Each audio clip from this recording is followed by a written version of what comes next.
Engine overheating on a John Deere E120 is resolved by removing the engine blower housing and clearing the grass and debris packed into the cooling fins. The V-twin engine relies entirely on airflow, and a blocked shroud traps heat instantly. Park the mower on a flat surface, engage the parking brake, and disconnect the spark plug wires for safety. Take a socket wrench and remove the bolts securing the top plastic engine cover and the metal blower housing.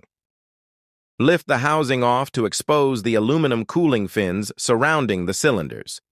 You will usually find a thick layer of grass clippings, dead leaves, dirt, and sometimes even mouse nests blocking the air path.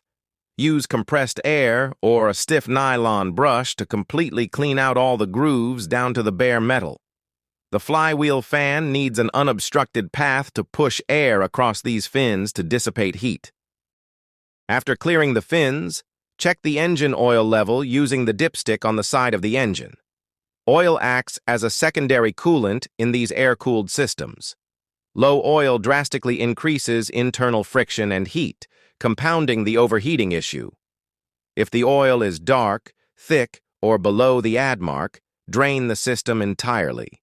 Refill the crankcase with fresh turf guard oil or a high-quality equivalent to the correct capacity. Reinstall the blower housing and top cover, making sure all bolts are tightened securely. Reconnect the spark plug wires and start the engine to verify proper airflow. Keeping the engine bay clear of debris after every mow prevents this extreme heat buildup from returning.